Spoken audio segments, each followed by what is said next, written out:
Retour sur le plateau de Direct Gestion, un spécial matières premières, pétrole en particulier, avec mes invités deux spécialistes, Benjamin Louvet de Prime Finance et dernière Gérino de Carlton Sélection. Benjamin, on parlait justement de ce timing sur les matières premières. Alors évidemment, on a eu un super cycle au début de la décennie 2010. C'est vrai que quelles que soient les matières premières, il y a même eu des matières premières agricoles qui ont flambé, des émeutes de la faim. Bon, aujourd'hui, c'est terminé. La crise est passée par là. Vous dites justement qu'il y a une inflexion et que souvent les matières premières en point bas peuvent être justement le signe que la croissance est devant nous. Oui, pourquoi les matières premières ont connu un tel cycle dans les années 2000 ? Vous avez la Chine qui, pour donner une image de l'ampleur de ce qui s'est passé, qui représentait au début des années 2000, en 2000, 10% à peu près de la consommation mondiale de cuivre, de la consommation mondiale de minerais de fer, d'aluminium. Aujourd'hui, la Chine, c'est 50% de la consommation mondiale de cuivre, 40% de la consommation mondiale d'aluminium. Donc vous avez un géant qui est né et des besoins absolument incommensurables qui sont apparus dans ce domaine des matières premières. Donc il a fallu répondre et arriver à équilibrer l'offre et la demande. Ça s'est fait par une augmentation des prix qui a permis de rendre un certain nombre de projets qui n'étaient pas rentables et donc de mettre en place des nouvelles capacités de production. On a eu un ralentissement en Chine, on a eu un ralentissement aux États-Unis, on a eu un ralentissement en Europe. Aujourd'hui, effectivement, on peut concevoir donc surcapacité. Voilà, donc surcapacité, ajustement là aussi par les prix, et on sort du marché les players les plus faibles en réalité. Et aujourd'hui, ce marché est en train de rechercher un nouvel équilibre. Alors, on ne l'a pas tout à fait trouvé sur certaines matières, on peut parler du minerai de fer par exemple, mais d'une façon générale, on va devoir trouver cet équilibre, et c'est peut-être effectivement là la bonne occasion de pouvoir commencer à s'intéresser à ce secteur, même si ça peut prendre encore entre 6 et 9 mois, mais je pense effectivement, comme M. Jaino, qu'on a vu l'essentiel de la baisse sur ces matières. Alors justement, on est loin effectivement du peak oil. Aujourd'hui, les cuves débordent. Le prix s'est effondré, donc 50% en moins de 6 mois. Et puis, on a une concurrence d'Enel Gerino, des différents, des nouveaux producteurs d'électricité. On avait ce matin sur le plateau Electro Power System, c'est une nouvelle pile à hydrogène. On a Tesla dans le secteur automobile qui est un concurrent sérieux quand même pour cette industrie consommatrice de pétrole au premier chef. Oui, alors c'est un concurrent, mais en même temps, l'électricité, il faut la produire. Et on peut la produire aussi à base de pétrole, on peut la produire aussi à base de charbon. On parle peu du charbon, mais quand vous voyez l'Inde est en train de repartir vers des centrales à charbon, c'est pas très bon pour la pollution. Effectivement, il y a du concurrent. Lorsque vous regardez les énergies alternatives, à part l'éolien, elles ne sont pas du tout rentables. La plupart ne sont pas rentables. Alors effectivement, il y a des tentatives, tant mieux. Au départ, il y a toujours des investissements relativement lourds, mais pour l'instant, le prix du pétrole élimine totalement la concurrence de ce type d'acteurs. Et plus il est bas, plus il élimine les énergies alternatives. alternatives. C'est exactement le problème des investissements. C'est que sur les matières premières, les cycles sont très longs sur l'investissement, ce qui provoque ce qu'on a évoqué tout à l'heure, c'est-à-dire une phase où on se retrouve avec relativement peu de capacité de production de matières premières, que ce soit agricole, énergétique ou métaux, avec une croissance économique forte. Lorsque l'on décide face à ce manque de matières premières de réinvestir, l'arrivée de ces nouveaux produits se fait généralement dans un cycle qui est beaucoup plus mou, beaucoup plus lent, et donc on se retrouve en surcapacité. C'est ce qui se passe en ce moment. On est en surcapacité, et cette surcapacité qui est en train de se dégonfler va progressivement remettre, je dirais, les compteurs à zéro, c'est-à-dire les cours à leur bonne valeur, et on va repartir sur un certain nombre d'entre elles. On a eu le cas, alors il y a des conditions climatiques également, mais on a eu le cas avec le minerai de fer. Le minerai de fer, il y a eu des capacités de production relativement importantes. On stoppe maintenant cette exploitation du minerai de fer. On la ralentit et on va se retrouver avec un meilleur équilibre de l'offre et de la demande. Et c'est un peu le problème des matières premières, c'est que ces cycles-là, il faut les anticiper. Si on a une bonne lecture de ces cycles, eh bien on peut avoir des placements intéressants à un bon timing. C'est ce qui se passe en ce moment. Moi, je pense que le cycle des matières premières va revenir avec la croissance mondiale. La Chine, évidemment, était peut-être un frein, puisque le taux de croissance chinois est un peu plus bas. mais ils restent toujours demandeurs de matières premières. Hein. C'est le premier importateur de sucre, ils ont énormément de coton, ils ont la moitié des stocks de coton du monde, ils restent toujours présents sur le marché. Ce n'est pas parce que la croissance est plus lente qu'ils disparaîtront, simplement ce ne sera plus un moteur aussi fort que par le passé, mais d'autres pays vont prendre le relais. Alors justement, on reste une seconde sur le pétrole, c'est toujours très compliqué de faire des prévisions. On a vu de tout, hein, de même que dans les années 2008, on voyait le pétrole, et c'est Goldman Sachs pour une fois qui s'est trompé, $200. Là, certains annoncent du pétrole à $30, $20, on a de tout. On a une stabilisation entre 50 et 60 actuellement. Quel est votre sentiment sur ce... J'ai conscience que l'exercice est difficile, mais votre scénario, on va dire, pour les prochains mois, les prochaines années. Alors d'abord, ce qu'il faut dire, ce qui à mon sens est important, c'est que le problème du pétrole reste entier. On parlait des pétroles de schiste tout à l'heure. Les pétroles de schiste sont une opportunité formidable pour les États-Unis. Mais si vous regardez les chiffres que donne l'administration américaine de l'énergie elle-même, les réserves prouvées de pétrole de schiste aux États-Unis, c'est 10 milliards de barils. Ça peut paraître énorme, 10 milliards de barils, mais 10 milliards de barils, c'est 2 ans de consommation américaine de pétrole. Pas de consommation mondiale, de consommation américaine.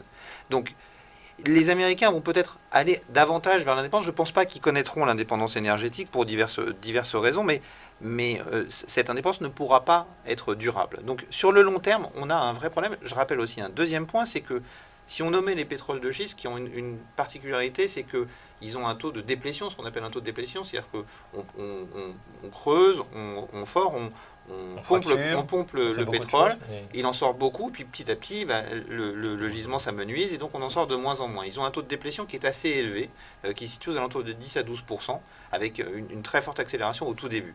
Les gisements conventionnels, eux, ont un taux de déplétion sur lequel tout le monde s'accorde, qui est de l'ordre de 5%. Ça veut dire quoi? Ça veut dire que tous les 10 ans, vous perdez 50% de votre production mondiale de pétrole.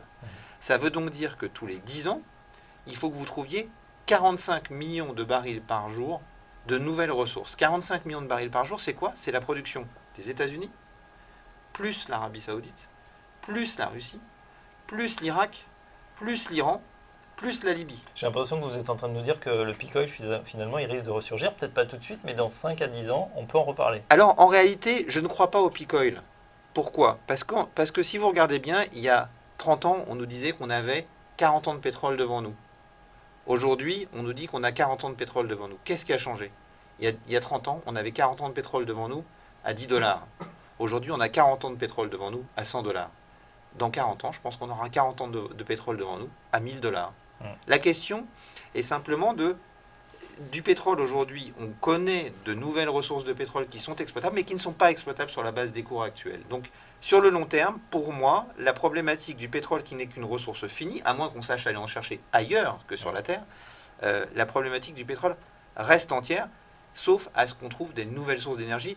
Mais comme le disait très bien Daniel tout à l'heure, c'était le regretté Christophe de Margerie, le président de Total, qui disait très bien, moi, l'électricité, je suis pour, hein, je suis à fond, je suis d'accord. Mais alors, donc vous rentrez chez vous, vous mettez votre voiture à charger, vous branchez la prise électrique. Derrière la prise, il y a quoi? Voilà. Et donc ça reste un problème entier. À plus court terme, nous, on ne souscrit pas du tout chez Prime Finance à des cours du pétrole à $20. On pense qu'on a vu les plus bas sur le pétrole. La raison pour laquelle certains évoquent un pétrole à $20 ou à $30 le baril, c'est essentiellement le remplissage des capacités de stockage, en particulier aux États-Unis. Il faut savoir qu'en fait, les capacités de stockage sont plus importantes que les chiffres qui sont publiés officiellement par l'administration américaine. D'ailleurs, elle a fait un papier sur le sujet pour expliquer qu'en réalité, il y a également le remplissage des pipelines qui constituent un stockage indirect. Et puis, vous l'évoquiez tout à l'heure, maintenant, un certain nombre de producteurs commencent à développer ce qu'on appelle les frac-logs, c'est-à-dire qu'ils forent les puits, mais ils ne sortent pas le pétrole tout de suite. Ils le gardent pour plus tard. Et donc, c'est une sorte de stockage complémentaire. Donc, on ne croit pas à ce point-là. À court terme, un certain nombre de players vont sortir du jeu, un certain nombre d'entreprises vont être dans des situations difficiles, vont sortir du jeu. Ce que nous disent un certain nombre de personnes, c'est oui, mais les prix derrière vont redescendre parce que ces gens-là, si les prix remontent, vont pouvoir revenir. Oui, mais attention à la problématique de financement. Il faut savoir que forer un puits de pétrole dans le domaine des pétroles de schiste, c'est quelque chose d'un peu particulier. Vous avez besoin d'un investissement de, on va dire, 6 à 7 millions de dollars. Il y en a un tiers qui sert purement à forer le puits. Les 2 tiers restants, c'est pour mettre le puits en production. Et donc, une fois que l'ajustement va se faire sur les conditions de crédit. Est-ce que ces entreprises, qui sont des petites entreprises, donc qui ne vont pas intéresser en soi les grosses majors, qui pourtant aujourd'hui ont besoin de trouver de nouvelles ressources parce qu'elles commencent à avoir du mal à en trouver, mais vous n'allez pas aller racheter une toute petite entreprise, il faudrait que ce secteur consolide avant que les grosses entreprises puissent s'y intéresser. Donc je ne suis pas certain que les acteurs qui seront sortis du marché pourront revenir aussi facilement que ça en cas de problèmes financiers. Même question, Daniel, votre scénario justement, l'évolution du prix du pétrole, on a vu les points bas ou... Pour moi, on a vu les points bas. D'ailleurs, lorsqu'on avait atteint les niveaux de 45 $, nous, on avait annoncé qu'on reviendrait sur 55-60. Je ne pense pas qu'on puisse atteindre les niveaux du passé, c'est-à-dire, en tout cas, à court terme, c'est totalement exclu. Il y a trop de stocks, malgré tout, il y a quand même la loi de l'offre et de la demande. Par contre, redescendre sur des niveaux de 20 ou 30 $, ça me semble illusoire. Il y a trop d'intérêt économique derrière tout cela pour que le système puisse accepter de tels niveaux de prix. Donc nous, chez Carlton, on pense que le pétrole va continuer à s'apprécier jusqu'à 70 $. Ça nous semble être un niveau tout à fait équilibrant. Ceci étant, je pense que les annonces qui avaient été faites, je me rappelle d'annonces qui avaient été faites quand on était à 120 $. Certains grands établissements annonçaient 300 $, puis 10 $. On n'est pas dans ce genre, mais oui, on n'est pas dans ce genre de range aussi excessif. Le marché se régule. On a aussi des intérêts économiques, comme on l'a indiqué tout à l'heure, bien évidemment. On ne peut pas mettre à bas toute une partie de l'économie, un pan de l'économie américaine qui est basé justement là-dessus. Ceci étant, l'intérêt d'avoir baissé relativement fortement le prix du baril, c'est ni plus ni moins reprendre de l'argent des pays émergents et des pays producteurs vers les pays consommateurs. Ça a été aussi extrêmement bénéfique pour certains pays émergents. Les 3/4 des pays émergents ont profité, notamment les pays émergents d'Asie du Sud-Est, ont profité de cette baisse du baril. Moi, j'ai l'impression qu'il y avait quand même quelque chose d'équilibrant dans cette baisse du baril, mais il ne faudrait pas que cette baisse soit considérée comme une projection linéaire vers 10 $. Là, ce serait une erreur, parce qu'il y aurait trop de dégâts collatéraux pour arriver à un tel stade. Sur le plan macroéconomique, on est obligé d'arriver à un équilibre. Moi, 70 $ me paraît un très très bon niveau. Donc il y a encore un peu de place, on peut encore progresser, et je pense que les stocks vont progressivement se résorber, et on reviendra vers des niveaux plus cohérents pour l'OPEP, parce qu'il y a le problème des déficits budgétaires de tous ces pays qui est considérable, parce que ça va entraîner des effets en cascade qui peuvent être déplorables. Et par ailleurs, pour le consommateur, c'est un niveau qui est tout à fait acceptable. Le prix du baril, enfin le poids de l'essence pour le consommateur américain, c'est 3,4% de son budget. Donc ça joue aussi. Très bien, merci messieurs, nous sommes au bout, il est bientôt 10h, merci en tout cas Daniel Gerino de Carlton Sélection, spécialiste pétrole et puis spécialiste matières premières, une des dernières sociétés de gestion 100% matières premières, c'est Prime Finance, Benjamin Louvet. Merci Benjamin, vous reviendrez faire un pointage, on verra effectivement si on a vu les points bas, en tout cas matières premières passionnantes sur ces marchés et peut-être le moment de revenir. Cette édition de Direct Gestion est terminée, on se retrouve demain dès 9h20 pour une nouvelle émission. Tout de suite sur TV Finance, on continue avec les marchés. C'est Direct Investisseur dans une minute. À tout de suite.